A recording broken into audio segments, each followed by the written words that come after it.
Okay, well, thank you for that introduction. It's a huge pleasure to be here. Should I sit or stand? What's the format here usually like? All right, well, let me see if I can sit down and still be commanding here.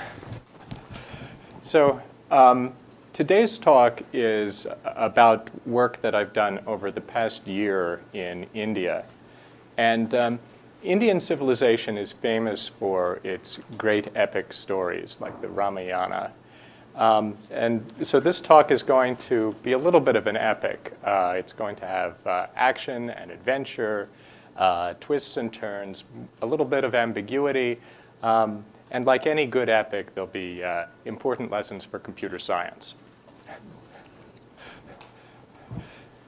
This is based on joint work with a large number of co-authors, including my grad students at Michigan and Gonggrijp from the Netherlands and Hari Prasad from India, who's going to be a major character in this story. Hari, I'll introduce very briefly now. He is an engineer and entrepreneur based in Hyderabad. He's not an academic, but he became deeply involved in India's electronic voting questions after he was approached by certain activists and nonprofits in India who had concerns about India's voting systems and asked to look into them. And this became a major adventure for Hari and a big chapter in his life. And our remaining co-authors work at Hari's company in Hyderabad, where they do R&D. So India's electronic voting system, let me introduce this to you. India is the world's largest democracy.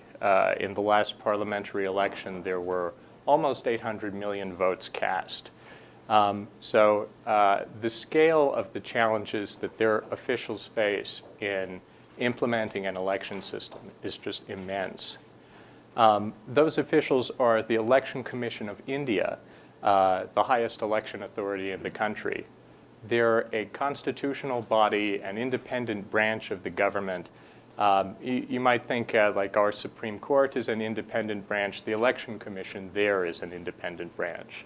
And while the elections are going on, the ECI actually has the authority to suspend or take control of any other government enterprise if they feel it's necessary or otherwise obstructing to the election. ECI introduced electronic voting in India over a period of almost 30 years. They first began the development of electronic voting machines, or EVMs as they're always referred to in India, in 1980. And the designs were developed by a pair of Indian government-owned companies, ECIL and BEL, during this time. So the initial prototypes were developed in the 80s. The designs were improved and gradually introduced in certain places with big changes in '89 and 2006. But the machines were used nationwide for the first time in 2004. And today in state and national elections, basically any major election in India, it's conducted entirely using electronic voting. So these machines are paperless electronic voting machines, and paperless electronic voting has been studied very widely in the US and Europe. There have been a long series of studies where researchers somehow, one way or another, got access to voting machines that were actually being used in a country's elections and took them apart to see just whether they were tamper-resistant or not. And in the US and Europe, every single one of these studies has found really significant security flaws. So we think it's fairly well established that paperless electronic voting, as it is being practiced today in the US and Europe, is extremely vulnerable to fraud. But there are differences between the US and Europe and India, obviously, but the voting technology is vastly, vastly different. Our machines here tend to be very complex, large, expensive, computer-like systems. Some of the machines that we've looked at in my experience, in my own personal research, have been essentially 486s. They've had the same architecture as a Windows mobile device. They run full-fledged operating systems and have all of the regular software security problems. In India, in contrast, the machines use a very simple embedded system design, special purpose, no removable storage. You'll see it's very, very different from a normal PC. And the question is, does this simple design invalidate what we've learned from studying the complex machines in the US and Europe? Is the complexity of these machines really essential to this pattern of vulnerability that we've been observing? And our work in India shows that, in fact, these machines are also very vulnerable, but in different ways than the machines in the US and Europe. And this is the first major study to examine the security of a deployed electronic voting system outside of the US and Europe. So talking about why the machines were designed to develop the way they were. That figure on the slide is wrong. It's actually a larger number of votes than that. But there are 1.4 million machines in use in India to count these votes. It's just incredible, the scale, once again. India faces some unique constraints, anyway, very different constraints from the ones we have in conducting elections. One of those constraints is the cost of the machines. With so many machines in use, they couldn't afford to deploy machines that cost what the voting machines used in the US do. Many of our electronic voting machines cost multiple thousands of dollars. The machines in India were developed so that each one costs about $200. Another constraint is power. These machines have to be used in places that just don't have any electric supply, and where there isn't an electric supply for miles. Sometimes votes are counted in places that don't have any electricity. This is very different from the US, where machines often have battery backup, but that's for use occasionally in the case of power failure. You don't plan to conduct your whole election without power. Environmental conditions are very, very harsh in many parts of India where these machines are used. There are extremes of temperature from freezing cold in the Himalayas to very, very hot in the tropics. I think in Hyderabad today I checked and the high is going to be 87, so it sounds awfully nice from my perspective in Boston now. But for building systems that are going to be reliable and used year after year, this is a concern. Some of the documents we read mentioned among the threats that they considered to their electronic voting machine were, and I quote, attack by vermin and fungus. These machines have to be stored in non-climate controlled warehouses. They have to be transported for miles and miles over unpaved roads.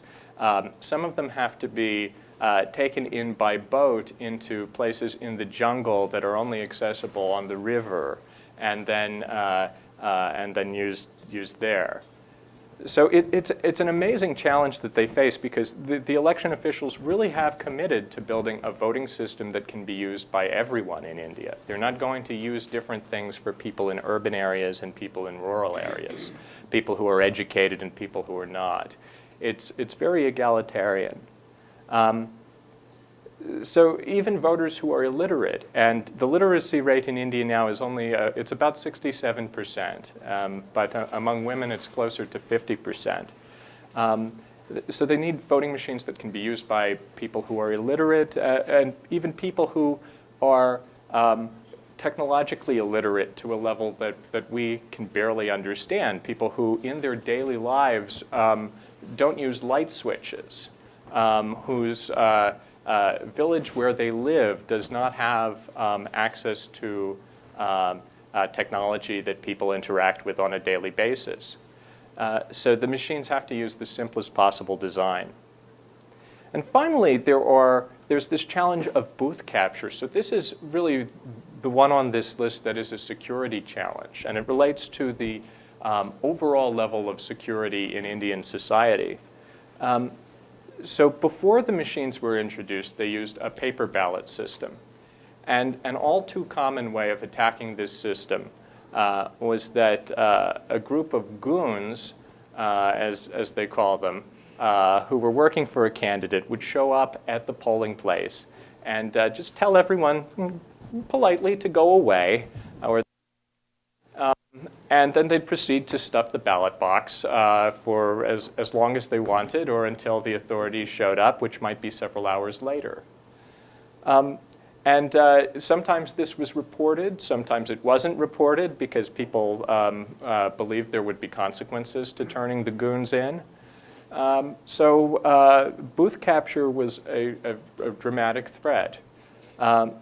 Today, policing has gotten much better in most parts of India, but we don't know what would happen, how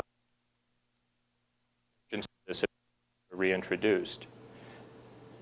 So let me show you the machine and give you some ideas about how it responds to these design constraints. So India's machines consist of 2 units that are joined by a 5-meter cable. On the left here, you see the ballot unit. And the user interface is just beautifully simple. When a voter arrives, he just presses the button to the name of the candidate he wants to vote for, and that arrow lights up, the machine beeps, and the voter's finished. So you can see there's several things about this that help simplify it. First of all, there's only a single race because it's typically a parliamentary election, so there's just a single question on the ballot. Another thing is that next to the name of each candidate, there's a symbol, and parties get to pick a symbol from a list of options that they can include in all of their advertising. And this becomes a way for illiterate voters to pick the candidate they want to win, even if they can't read the script in which the name is written. And there's so many languages in India that you couldn't possibly have a ballot that included the names in every different one. So this is extremely helpful. Okay, the other piece you can see in this picture is the control unit on the right.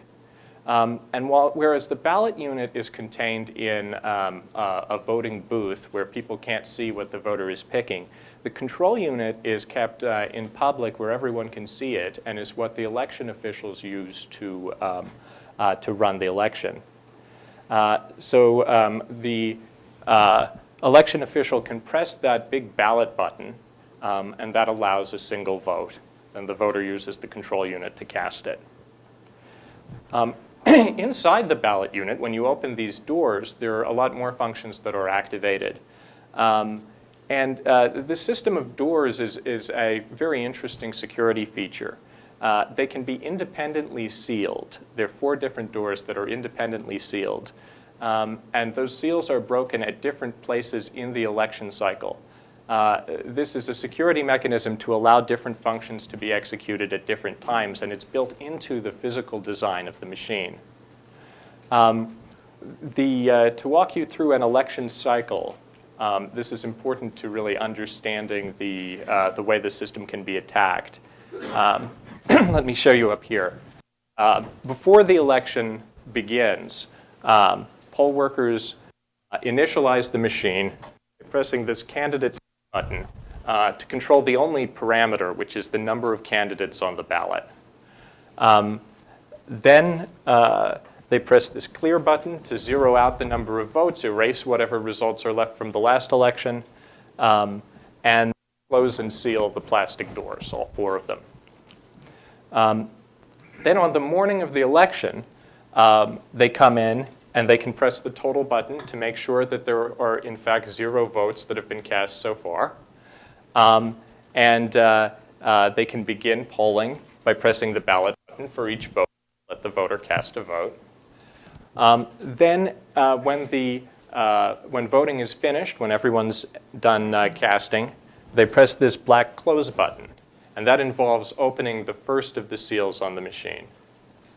After the election is closed, it will accept no further votes, and the machines are ready for counting. But then something strange happens. So in India, there can be a delay between when votes are cast and when they're counted, lasting up to several weeks. This is because voting sometimes happens in phases around the country, and they don't want results to be known in some places before others. So the machines are taken and put in a warehouse in a protected room until counting time comes. Then on counting day, the election officials unseal another one of the doors, and they press this button, the result button. And that causes the machine to output the number of votes that each candidate received on these LEDs at the top.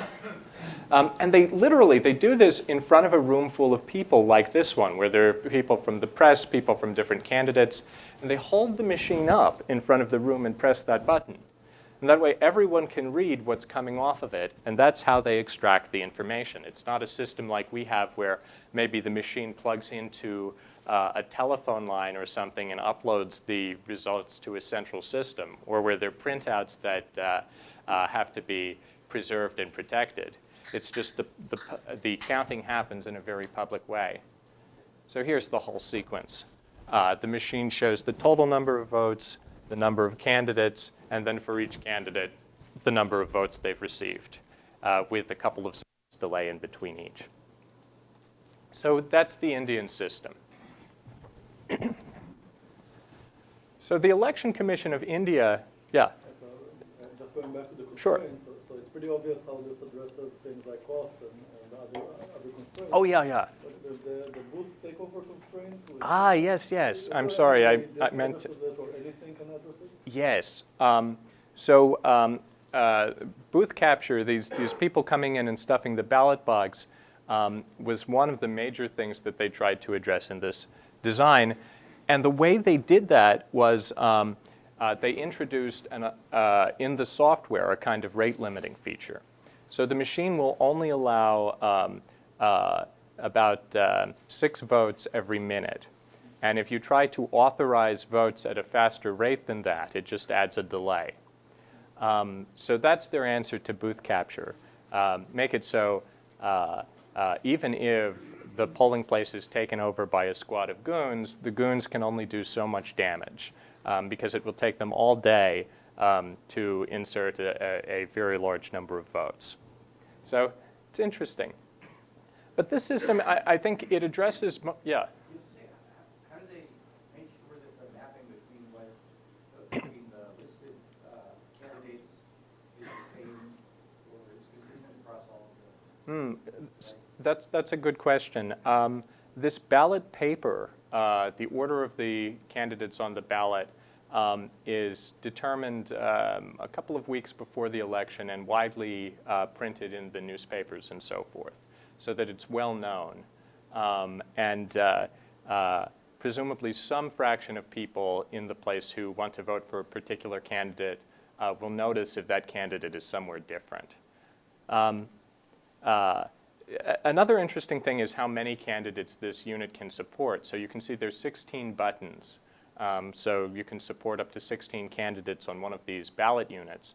But often there are more candidates than that. So they've developed a way to daisy chain these ballot units together. You can have up to 4 of them, supporting up to 64 candidates. And in cases where there are more than 64 candidates in a single race, they will fall back to paper ballots. But that happens very, very rarely. But you can see this design is, in some ways, elegantly simple. Very, very simple user interaction with the machine, very inexpensive components, and this allows it to be both easier to use for people and in many ways more robust than large, heavy, complicated computer-like voting machines that we use in the US and Europe. So the Election Commission has been extremely proud, I think, of this system they've developed, one of the probably the largest deployment of electronic voting anywhere in the world. It was a point of national pride when it was introduced, but I think they may have gotten a little bit carried away. So some of the things that they've claimed about the machines India uses is that they're infallible. These are direct quotes. Perfect, tamper-proof, and that they have no need for technical improvement. But of course, no technology has these properties. There's no such thing as a perfect, infallible, tamper-proof security system. And I don't think we know of any technology that has no need whatsoever for improvement. Nonetheless, they never allowed an independent security review of the machines. So this came to a head in 2009 when the parliamentary election had some surprising results that disagreed quite a bit with the exit polls. I think this might sound familiar to some in an American audience. And some of the major political parties started raising doubts about the security of the machines. Up to this point, there had never been any opportunity for people outside of government to inspect them or to study their security. But people started raising doubts, and so the Election Commission issued a challenge to the public. They said, anyone can come to our offices and demonstrate tampering on a real machine in front of us. And if you can demonstrate how you can tamper with it, then we'll believe you, we'll say. Of course, you were right and we're wrong. So it was at this point that my co-author, Hari Prasad, became involved, and he was asked by one of these nonprofit foundations in India to go to Delhi, to the capital, and to try to take up this challenge. So his team arrived at the Election Commission, and they started examining the machine. They opened it up, they started looking, they were scribbling down notes. And Hari, when he tells this story, says he expected, well, they might have to spend a few weeks there analyzing it before they could figure out some flaw. But he says as soon as he opened it up, he turned to the Election Commission guys who were present in the room, and he said, oh, I'm only going to need the afternoon. This is really easy. So at that point, they got really nervous. And after about 10 minutes of Hari and his fellows examining the machine, they told them to stop. They halted the inspection. Told them, we're going to have to talk about this some more. And eventually, they released an explanation that they thought they were doing too much reverse engineering. They weren't allowed to actually figure out how it worked because there were government patents involved, which is, of course, a pretty ludicrous explanation. But then they came back and modified their public challenge after this. They said, yes, anyone can come to our office and examine the machines and demonstrate how they can be tampered with, but you're only allowed to do normal tampering. So where normal tampering means you can't open the machine. So I guess this is just what a naive voter in the voting booth could do. I'm not really sure of what they mean by this, but it's just ridiculous. Has anyone heard of normal tampering before? So that was the situation at the end of 2009. In 2010, things changed because in February, an anonymous source approached Hari Prasad and gave him access to a machine. He gave him full access to do whatever study he wanted. So this anonymous source, I can say a few things. Hari has protected the identity of this source extremely well and has even spent time in jail to protect the identity of the source. But this is a person who, it was my understanding, had genuine concerns about the integrity of elections and had provided the machine out of a sense of civic duty. I understand that the source had legitimate access to the machine, And so this is, in my mind, a whistleblowing situation. So the source approached Hari in February. This was the first time anyone outside of government had ever had full access to the machine. And Hari, by an amazing coincidence and turn of events, was able to get in touch with me and Rob Gonggrijp from the Netherlands, who are two of the people in the world who are most experienced with taking apart deployed voting systems. And we were able to travel to India late in February and spend a good deal of time working with the machines. Then between then and April, we all had very little sleep. A lot of long nights via video conference back and forth with India. Finally, at the end of April, we released our findings and our paper on the web and on Indian TV, a YouTube video, and we were able to tell the world about what we found very quickly. So here we are. That on the right there, that's Rob Gonggrijp, and there I am and Hari in the middle. This is after several nights without any sleep in Hyderabad. But you can tell we're having a good time. And that shows you the scale of these machines, though. They're not tiny little things. Here's what we found when we opened them up. This is the first time, when we published these pictures with our paper, it was the first time voters in India actually saw what was inside the machines. And I'm not sure what the big secret is. It's really a very simple embedded system. It's a microprocessor, some memory chips. These are micro switches. The main board here connects via a ribbon cable to a little subboard that displays the results.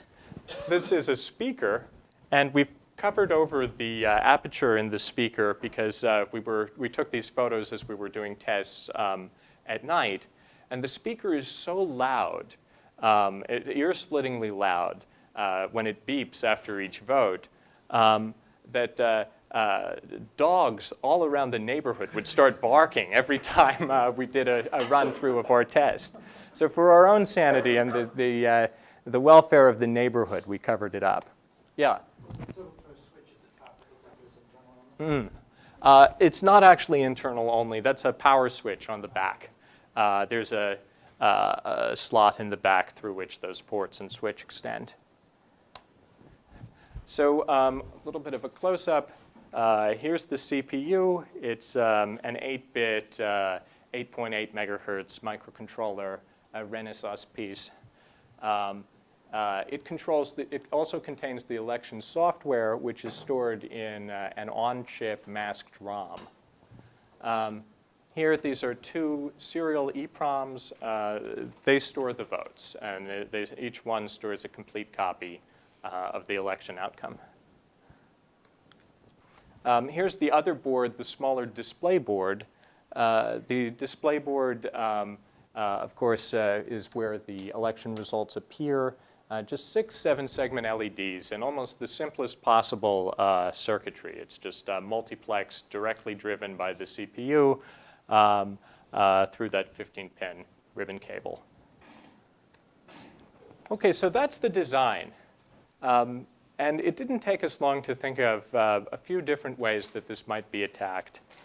But we didn't just want to hypothesize that some attack might be possible. We're experimental researchers, and so we wanted to try to prototype different kinds of attacks so we could figure out how difficult they'd be in practice, whether there'd be unusual problems that we didn't think of, whether they'd be practical, how expensive they'd be.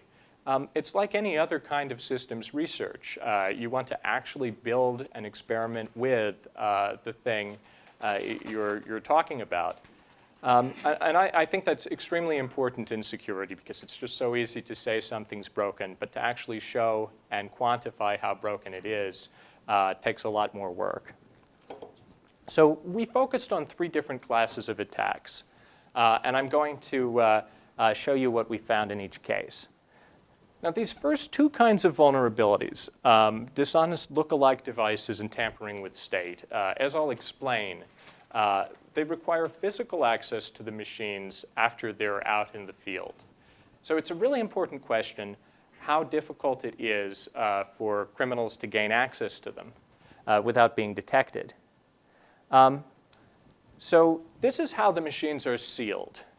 This will give you some idea of the overall state of their security. In keeping with the simple design philosophy, the physical security is provided by simple seals.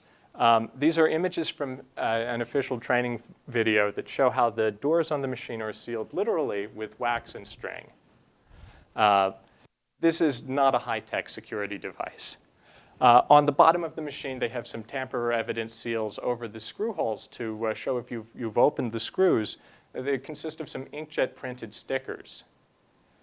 So can anyone in this room think of a way you might, I don't know, tamper with these seals without getting caught?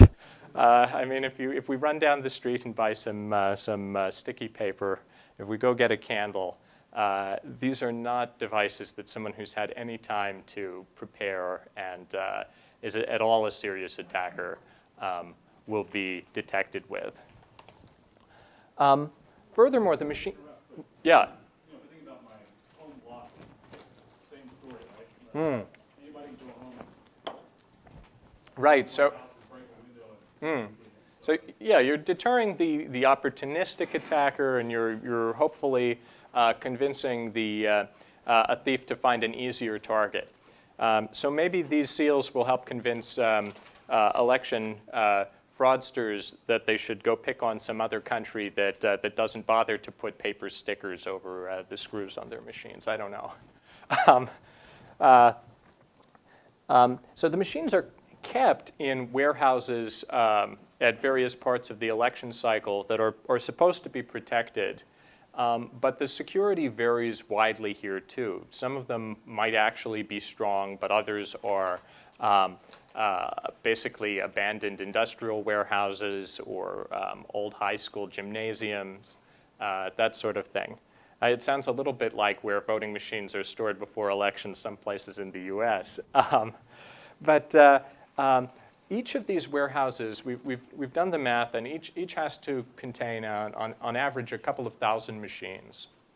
So you can imagine if you're a criminal, you need to break your way into or bribe your way into only a small number of warehouses in parliamentary districts that are hotly contested in order to shift enough votes to change an outcome in a national election. This highly concentrated way of storing them makes the risk huge. Our first attack, based on physical access to the machines, involves dishonest look-alike devices. So Hari investigated this idea before I even got on the scene. And the thought is you could just build an identical looking voting machine that looked and acted the same way as the real ones, but at the end of the election would output dishonest results. And if you could swap some of these in, you'd be done.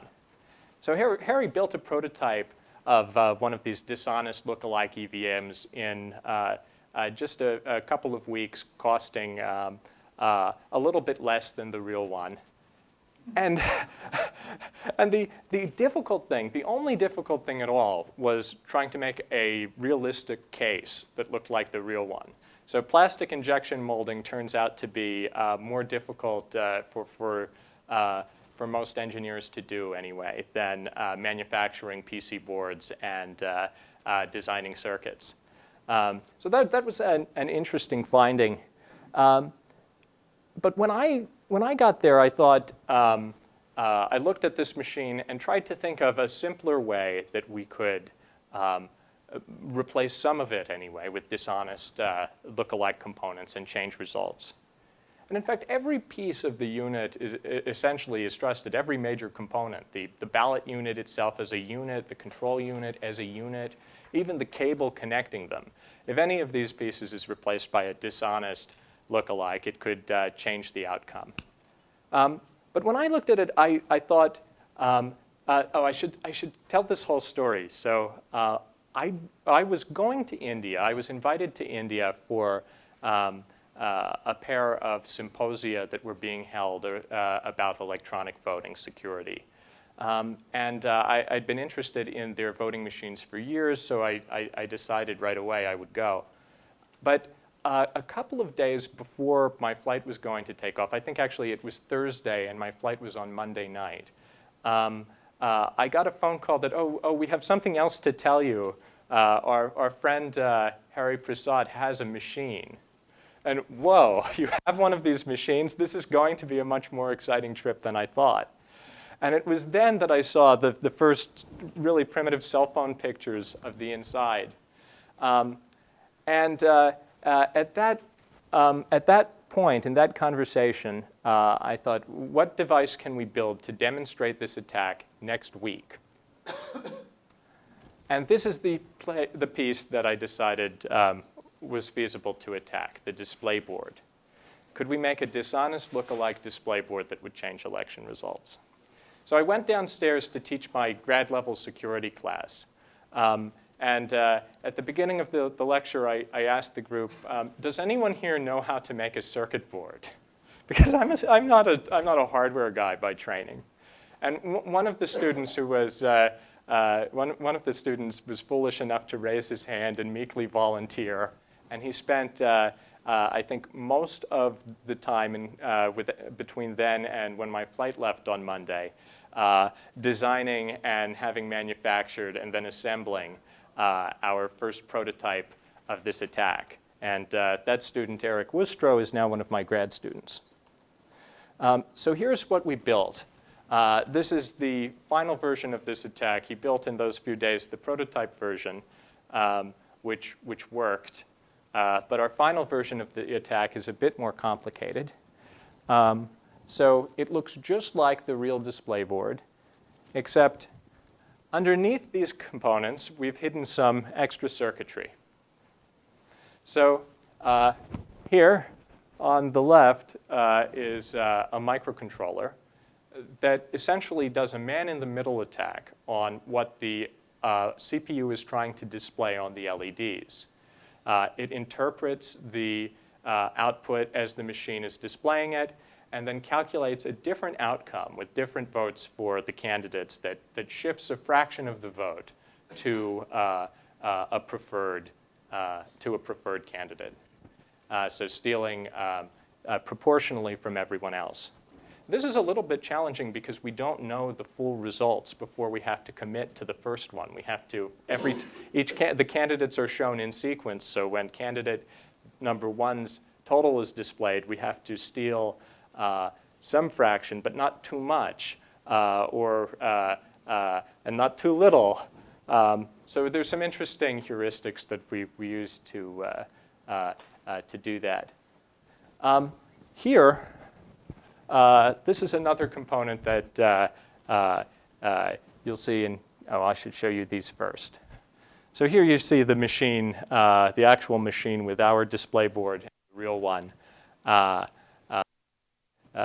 Here on the real board, you see that the LEDs are raised above the PC board by this plastic spacer.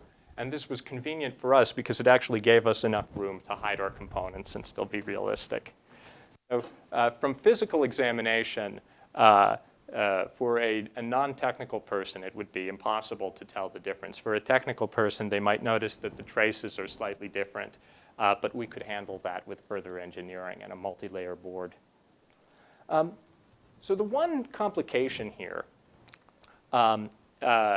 is who is going to be this preferred candidate? How do you tell the board which candidate should receive the stolen votes? Because ideally, you're going to take over a warehouse once, spend one night in the warehouse, replace these boards on all the machines, and then you want to be able to cheat in election after that for the life of the machines. But you won't know years in advance where your candidate will be on the ballot. So you need some mechanism to signal to the machine who the winner should be. And we investigated several different methods for this. There are interesting things you can do with kind of sending secret knocks in the outcome or during the setup of the machines. There's a very interesting system that involves actually using the number of votes on the number of candidates on the ballot as a signal to all of the machines in the district. But I don't want to go into those. Instead, I'll show you what we prototyped. So this other chip here, that's actually a Bluetooth radio module. It's about the size of my thumbnail. And that Bluetooth radio module receives a signal from a mobile phone running software we programmed that allows you to select who's going to win and by what fraction. So either during voting or during the count, criminals could use a radio signaling mechanism like this to signal to the machines how they should cheat. All right, so that's the first attack. So that's all. So these first attacks about tampering with the, replacing the machines with lookalikes, these are ways that before voting happens, you can alter the machines to actually change them in ways that let you cheat for a long period of time. And that's one class. Another kind of class of attacks involves making the machine, not replacing parts of the machine, but just changing its, the storage inside it. So you can think this machine is kind of like a ballot box in the sense that it's responsible for maintaining the integrity of this record of the election from the time polling begins until the time the votes are publicly announced during counting. And so if you can tamper with what's inside it, you can change the results. So we looked at how easy or difficult would it be to tamper with what these EEPROM memory chips are storing. So assuming you had some physical access to the machines, how much does the technology do to store that state? Hari and his team in Hyderabad reverse engineered the storage mechanism inside these chips, and they hooked them up to a laptop and reverse engineered the format. It turns out it's really, really simple. So first, the electrical interface is I²C, so something that you can speak to from very easily with commodity components. And then the software format has no cryptographic protection whatsoever. It just stores a 1-byte record for each vote that maps the button that was pressed. So these are also stored in order. So you have this array of bytes that is the sequence of votes that were cast. So this has some really terrible security properties. Storing the votes in order means that if you can download the contents of the memory chips, you can go and compare the order of votes, the order of candidate selections to the order in which people used the machine, and then find out how everyone voted. And the order in which people use the machine, this is really easy to determine by just watching the polling place or videotaping who goes in and out. Or actually, people sign a register, and it's a matter of public record, the order in which people voted. The ballot is not quite secret from the technology. But changing the votes is a threat here, too. So if you hooked up a computer setup like this to the machine, you could just rewrite the contents of that memory chip and have different candidates change the bytes in that array to have different candidates. Now, this doesn't look very practical, though. So 1.4 million machines in the country say, at a minimum, you're going to have to change votes in some number of thousands of machines in order to have an effect in practice in a typical national election with a fairly close margin.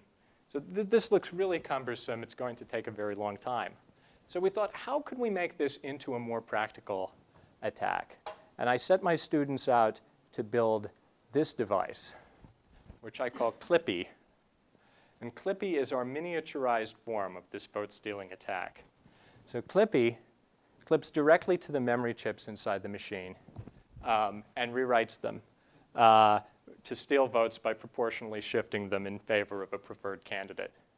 It takes maybe about a second from when you attach it to When it's finished, you just open the machine's case and leave it powered on and attach it directly. And it does the rest. I think this orange LED lights up while it's working, and then the green one comes on when it's done. So the knob on top of Clippy lets you select which candidate is going to receive the votes. So you can pick, here you see candidate 2 is going to be the beneficiary of the vote stealing. Yeah? You also have to open up, remove the seals, open up the machine. You do have, yes. Yes. Well, so it depends on how well prepared you are, but we estimate that it'll take maybe a minute or 2 minutes per machine. And if you have multiple guys, one of them can be responsible for doing this, another one for redoing the wax seal, another one for reapplying the inkjet seals, and so forth. So what this shows is that the tampering with state attack could be used to conduct an electronic form of the booth capture attack that they worried about with paper ballots. So this device is simple enough to use and inexpensive enough that if you were a dishonest candidate, you could distribute them to your squad of goons and have them go out into the field and do this. Rewriting the state like this allows you to completely bypass the machine's rate-limiting functions because the software is no longer in control of the votes that have been recorded. And so criminal outsiders could theoretically use this to do something very similar to booth capture. Yeah? It looks like the machine has an upper limit of 4 digits for the number of votes per count. Yes. So it couldn't do damage by more than 10,000 votes. Per machine, that's right. And it would be suspicious if you did that many, of course. But still, you could insert thousands of votes per machine. So criminal outsiders is one threat. In all these cases, we also worry very much about dishonest insiders. And historically, in almost every voting system, threats from insiders have been the biggest worry. Who is watching the people who are entrusted to conduct the election fairly? Which brings us to the last problem, the last class of attacks that we worried about, which have to do with the software that counts the votes. This software, these attacks we weren't able to actually prototype or experiment with, and you'll see why in a second. So the electronic voting machines India has lack transparency and verifiability, which are two essential properties for secure electronic voting that we've outlined in the research literature. Transparency means essentially that voters or their delegates can watch the process and know that the outcome was fair. Verifiability means voters have a way to check that their votes were counted correctly. And the machines fail dramatically in both regards. So in terms of transparency, the source code to the machines isn't, which has complete access and complete ability to control the outcome, is something that the Election Commission doesn't even own. It's owned by these companies that make the machines. Furthermore, they've never even seen the code. I was shocked to learn this from the head of their technical committee, this Professor P.V. Indirisan, that they've never even been able to analyze it themselves. But furthermore, they say that only 3 or 4 guys, quote unquote, know what's in the code. And these are mid-level engineers at the government companies that make the machines. All right, so the voting system is so secret that the only people who actually know what's going on in the process of counting are these 3 or 4 guys. Now, the Election Commission, they've assured me that these 3 or 4 guys, they've met them, and they think they're pretty trustworthy. Okay. I had a hard time believing this the first time I heard this, but I verified it with other people at the Election Commission. Okay, maybe these 3 or 4 guys really are honest. Surely they understand that, that if they wanted to, they could alter the outcome of national elections, but possibly they are so honest and so superhuman that they can't be bribed or threatened or coerced into doing something nefarious. I'm willing to believe that, but I don't think every voter should be required to believe that and to trust the machines and these 3 or 4 guys in order to have confidence in the elections. It just doesn't seem normatively like how democracy is supposed to function. Furthermore, though, if these guys are dishonest, they can get changes into the software that will be very, very difficult to detect because the firmware is burned into the chips in a way that is extremely difficult to read back out. This was a deliberate feature in the design, I think because they wanted to protect their intellectual property, that the code would be nearly impossible to verify and to make sure that it's actually the code that's supposed to be in there. So even the Election Commission has no way to check that the code that's actually in the chips, in the machines, matches the source code that they haven't seen. So even if they had seen it, they couldn't check. We worry, too, that the chips are burned and fabricated outside of India. Now, as a matter of national sovereignty, a country might want to have confidence that its election system couldn't be tampered with by foreign governments. But in fact, since the chips and all of their impossible-to-inspect software are produced outside of India and then couriered in, they ought to worry that foreign intelligence agencies and so forth would have an opportunity to change the chips on their way in, either by replacing the software or replacing the whole chips with dishonest lookalikes. So voters have no choice but to trust the voting machines. There's no record other than the electronic one. There is no way to verify even whether the software inside is what is alleged to be the correct software. So voters have no choice but to trust the systems. So our study ended up concluding several things based on these findings, that the machines are far from being perfect and infallible. Actually, they're insecure and they're vulnerable to attack either by dishonest insiders or by criminals with physical access to the machines. And attacking these things doesn't take a lot of high technology. It's not an expensive high-tech operation.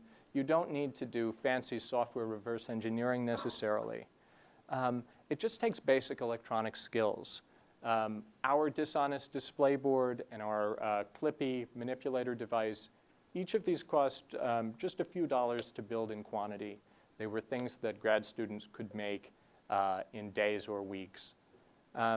So in India, we estimate that there are at least 1 million people with the necessary training and skills to execute attacks like this.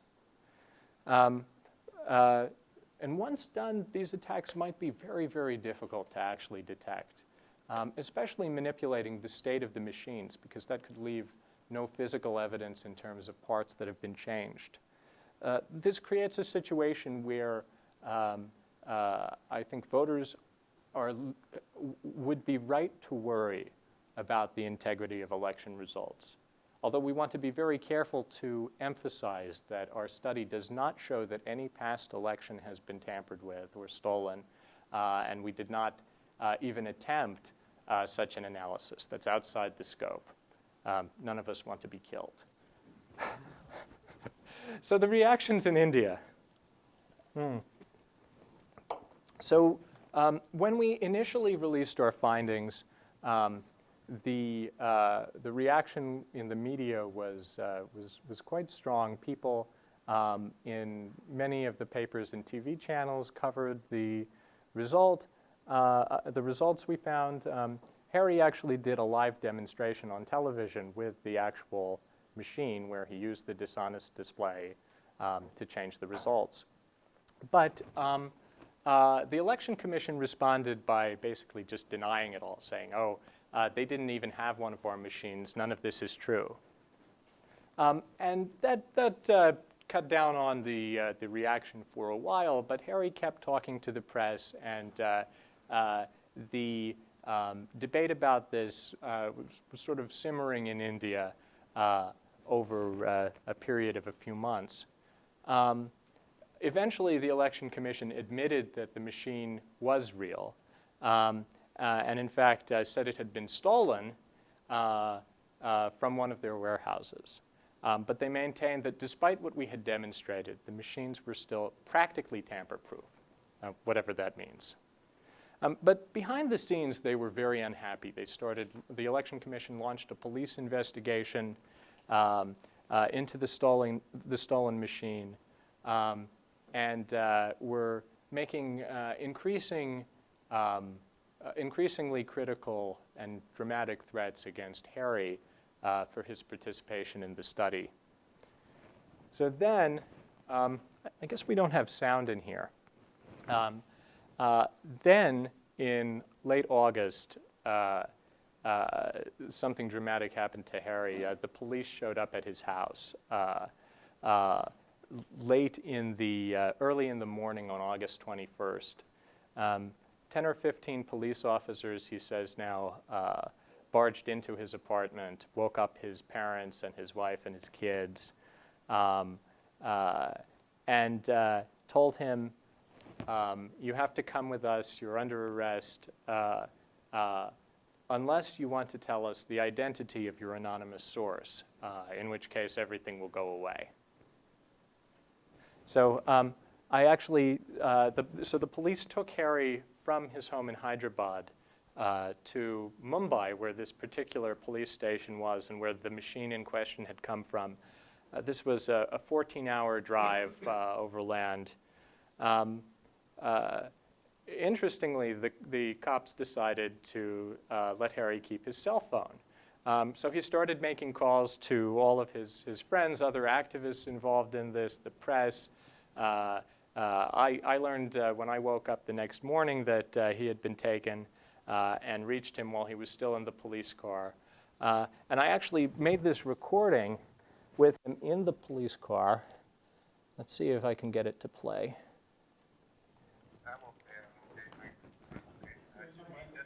Oh, yeah, that's a great idea. Hold on. Let's see.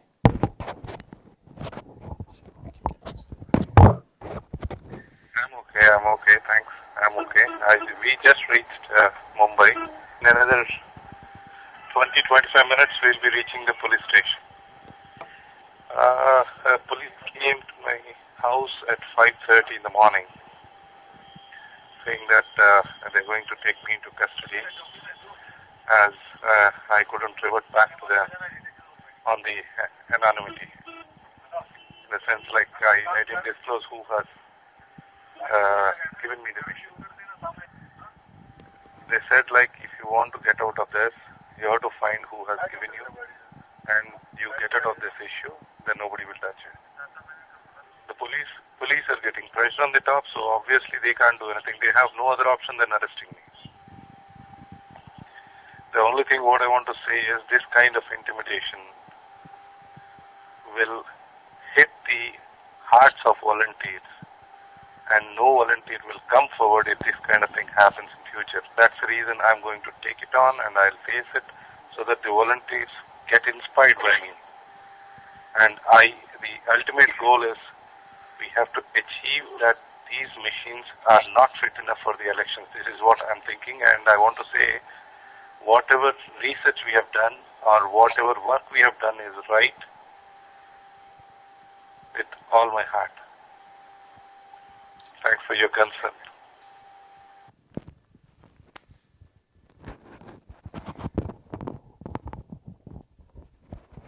So that's my co-author on his way to jail. Not something that I expected to face when I embarked on this. But Hari did take it on, and he stuck to his promise to protect the name of the source. the police kept him in jail basically by himself for an entire week without any charge and without any opportunity to go before a judge.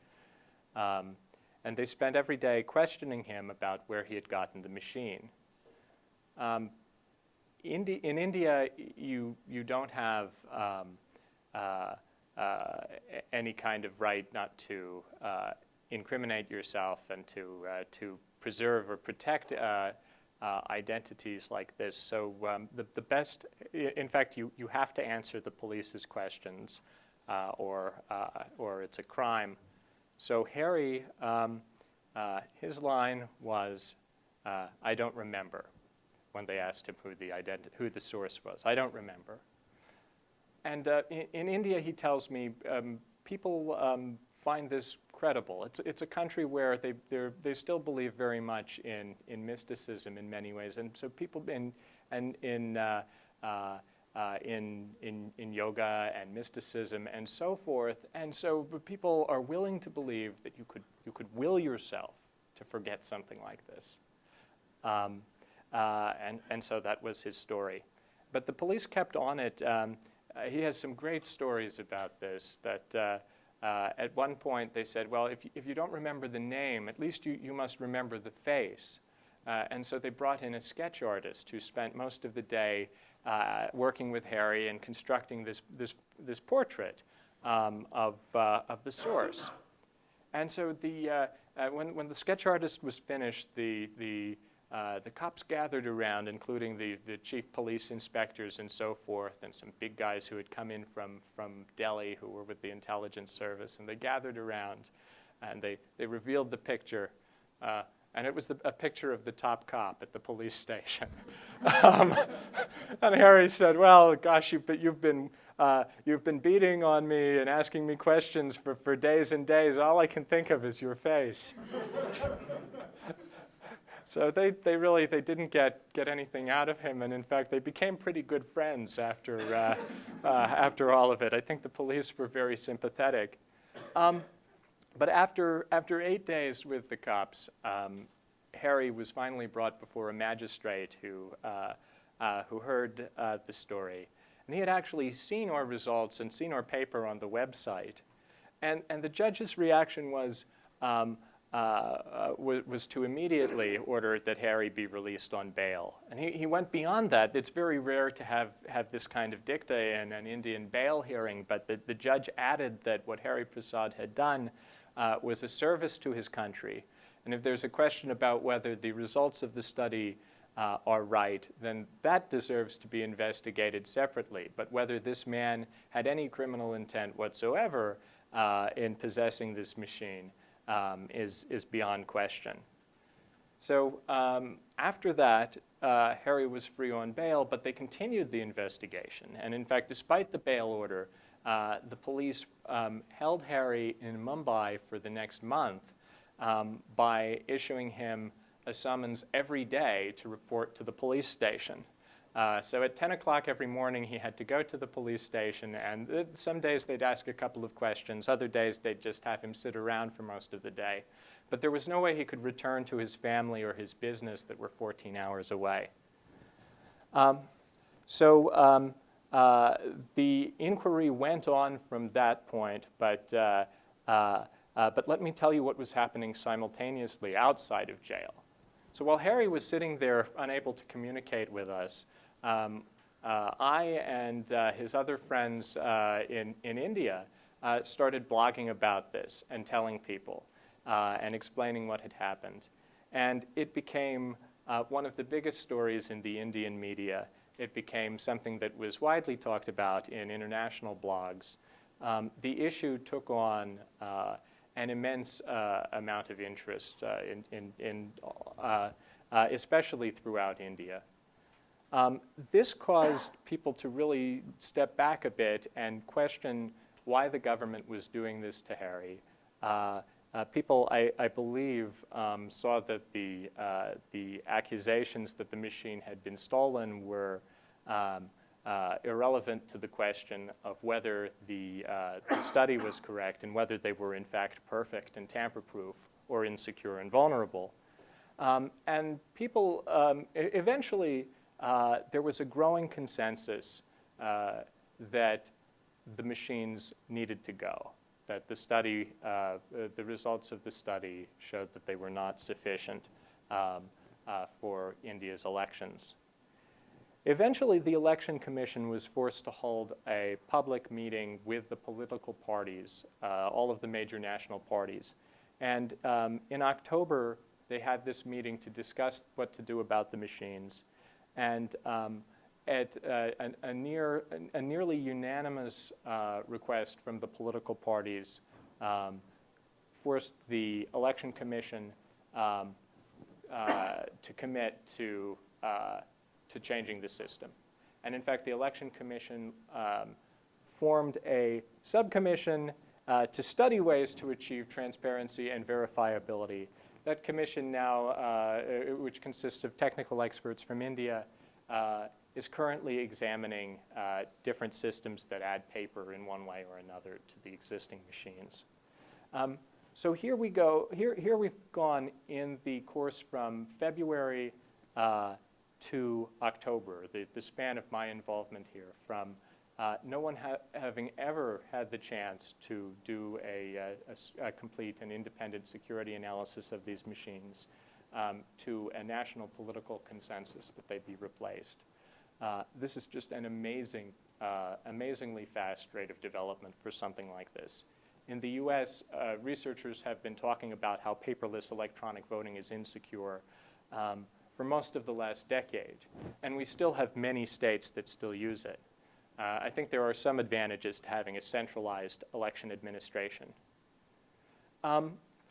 So to continue the story, the human story behind this, Hari was out of jail by the time that this national political meeting happened, but the charges against him were still pending, and he had been charged at this point with the theft of the machine, which is absolutely ridiculous. The machine was held in one of the highest security repositories in the country, and this man from a place 14 hours away isn't going to go to the strongest place that they're stored and break into a government warehouse and take one. But the charges were clearly politically motivated, and anyone in India who's looked at it will tell you that. Luckily, Hari was being defended pro bono by the best criminal defense attorney in the country, a man whose father, also a famous criminal defense attorney, had defended Indira Gandhi's assassins, who I guess hanged for it, but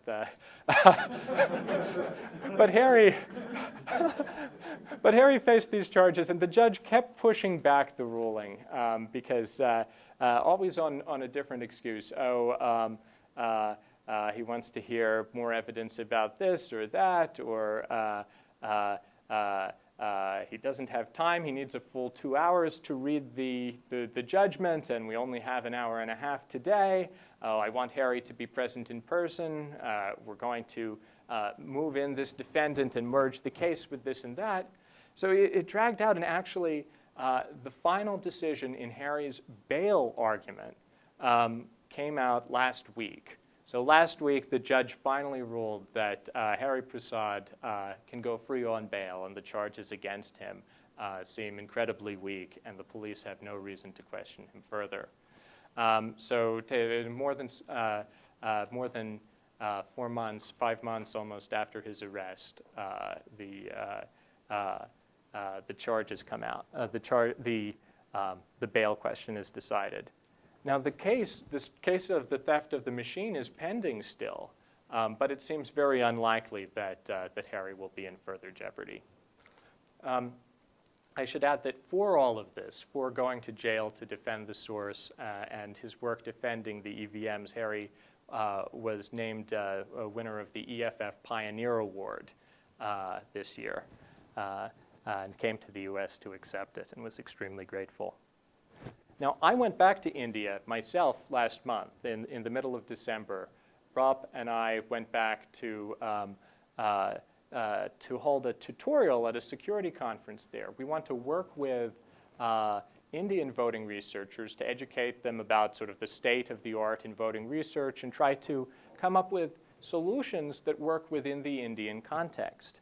Now that was our intent, but when I got to, when I went to India after, I guess, about a 14-hour flight and got there, I got to immigration and handed my passport to the agent, and he was very friendly until he scanned it into the computer, at which point all the blood drained out of his face, and he said, "I'm sorry, sir, but I can't let you into India. Please wait here." Now, this is sort of everyone's nightmare when you're in the immigration line, right? That there's going to be some reason why they're going to tell you you can't come in. After my last visit and what had happened since, I was kind of expecting something like this, but when it actually happened, it was still a bit of a shock. They held me there for a few minutes and asked a few simple questions right there while I was basically in the middle of the immigration hall. But they clearly didn't know what the reason was why the computer said I couldn't come in. They asked, well, did something go wrong on your last trip? No, I had a great time. So after about an hour of keeping me there, and they were making some phone calls, they announced to me that, in fact, I was being denied entry, and they were issuing an order to the airline to remove me from the country on the same plane when it returned to the US. It was going to depart in about 45 minutes, so they were here to pick me up, and the airline was going to take me there. And the airline was going to be fined several $1,000s for bringing me in without a valid visa. Now, of course, I had a valid visa. They had given it to me the week before. So, I'm trying to think what to do. I call Harry. I call my other friends in India, and they say, "All right, this is terrible. We think we can wake up people in government and try to get this fixed, but you have to not get on that flight back to the US. After you leave the country, there won't be any pressure anymore to solve this problem." So luckily, I like missing flights and have a lot of experience with it. And this was one flight I really, really wanted to miss. So they're hauling me back to the plane, and I do everything I can to delay. They're taking me through security lines. You have to go through 3 rounds of security to get on a plane leaving India for the US. And in each of these, I'm in line, and I'm talking on my cell phone. And if I get another call or something urgent comes on, I sort of and walk out of line, and all these people go ahead of me in the security queue. If there are any older people, anyone over about 50 comes in line behind me, I say, "Oh, you must go ahead of me. Oh, I couldn't possibly be so rude as to go ahead of an elder." And during this time, I'm getting phone calls from the American embassy, from the press in India. It's becoming a big story, so I have a lot of sort of emotional energy driving me to keep going. They give me a boarding pass to hold, which I, of course, immediately lose. They give me another one, which I sort of immediately lose, tear up, and so forth. I lose my passport in my bags, and they have to completely disassemble my bags to find my passport, and I lose it again, and they have to x-ray everything to find it.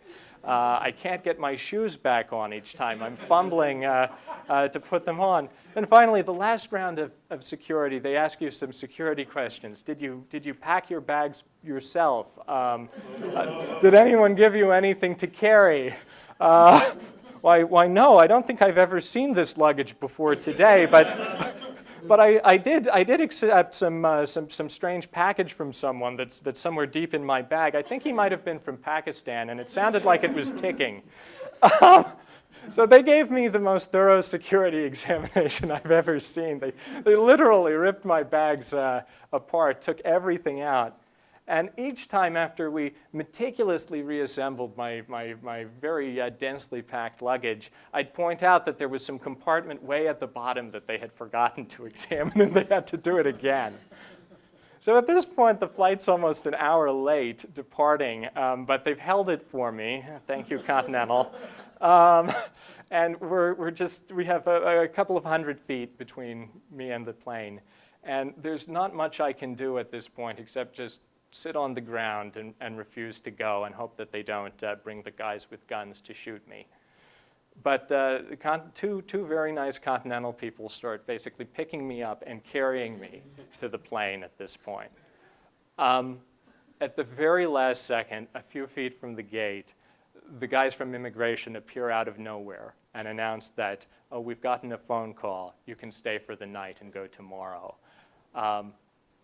Thank you.